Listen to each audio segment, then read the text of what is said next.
Bakit madalas late ang mga working parents na walang kasama sa bahay?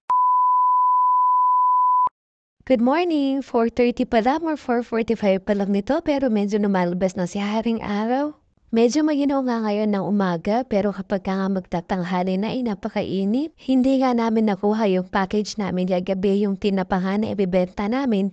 Kaya nga ngayong umaga isinaglit na lang ni Mister.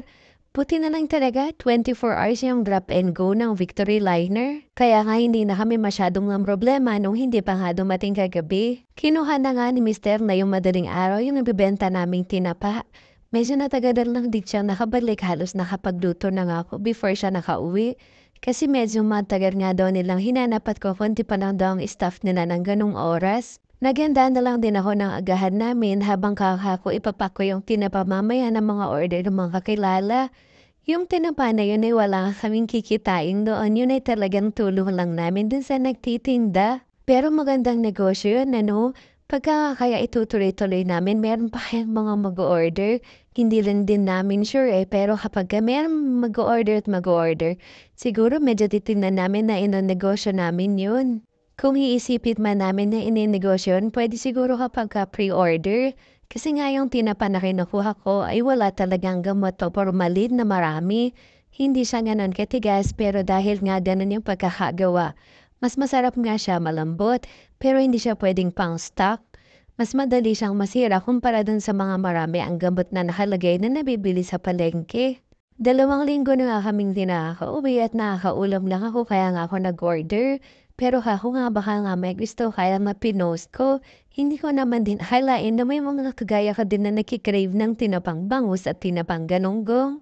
At least dito ko na nakita yung magagastos sa shipping fee, ganyan. Kung inenegosyo man namin baka mag-add siguro kami ng 10 or 20 pesos, ganun. Anyways, bahala na si Batman. Tignan namin kung may pamuhunan kami sa mga susunod na araw or kung ano man. Kapag ka nga ganitong umaga na, dami mong iniisip na gagawin parang napakabilis ng oras. After ko nga magluto na agahan namin na longganisa, hotdog, itlog at sinangag ay agad-agad ko namang binuksan yung box ng bangus na tinapa. Yung isa pa ngang order ay talaga namang pinasuyo sana na ipapaprito kaya lang nung tinignan ko yung oras ko ay kulang talaga. Eto ang tinapa na ito na malaki na talaga. Alam mo yung sukat ng mga pang-ihaw na tinapa, 150 pesos ang isa. Tapos yung ganunggong naman ay 4 na piraso. Medyo mas malaman yun kumpara sa mga nabibili natin sa market. 90 pesos naman ang isa. Pero wala pa nga din yung shipping fee. Kami na nga lang din nang nagbayad nun. Yung sa galunggong ang isang order ay 4 na piraso. Dati nabibili ko medyo mas malaki dito pero dahil nga mas mahal ngayon ng galunggong ay medyo maliliit yung per pack. Nagbebenta rin nga sila ng buro. Yung isang pack naman ng buro ay 50 pesos. Ganito nga yung per pack ng galunggong o diba hindi siya super dark brown.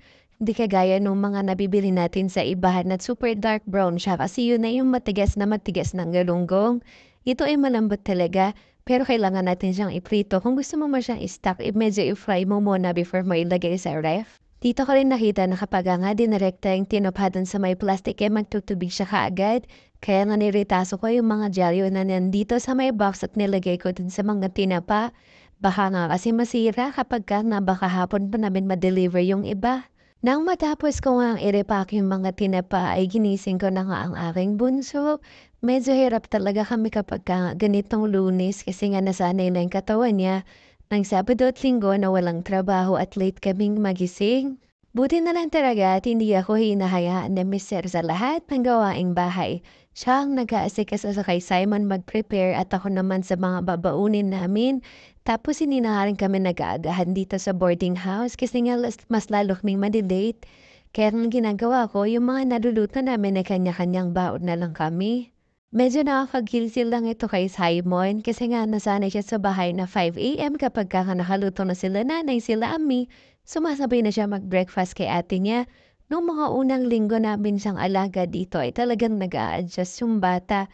Kasi nga sa mga ganong oras ay nagluluto pa lang ako or naliligo kami, nag-aayos, ganyan. Hanggang sa nasanay na lang din siguro siya na magising ng mga medyo 6 AM, ganyan yung medyo patapos na kaming magligpit or mag-prepare ni Mister. Tapos pagdating na lang sa office, dun sa pwesto, tsaka na lang sila kakain. Medyo nahihirapan lang talaga kami sa kanya kapagka maliligo kasi talagang nakikipag-away siya. Medyo sinosobrahan ko din yung niluluto ko na agahan tapos iniiwan ko dito sa may mesa at ito naman din ang pinang-di-dinner ng kapatid ko kapag maaga nga siyang nakauwi. Tapos yung mga itlog naman na baon ko ay siyempre hindi naman ako puwedeng di ko gusto na kumakain ako dun sa isang sulok sa office ta's wala naman akong mabigay sa mga kasama. Kaya nga sinadagdigan ko din ng bird egg yung baon ko. Dati nga ay nagbibili ako ng tinapay pero nga may nabasa ako na kapagka nga daw tinapay ay mas manila pa nga yun kaysa sa kanin. Hindi ko pa nga kinakaya masyado ngayon na idiretsong walang kanin kaya nga medyo dinadaan ko sa itlog.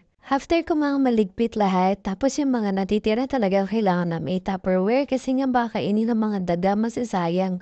Naligo na ako diretso tapos pumasok na kami ng office. Dito na lang din ako nagbe-breakfast, sinasabay ko na sa trabaho ko. Siyempre hindi pa rin yan rason para ma-late pero wala talaga. Ang bagal kasi kumilos.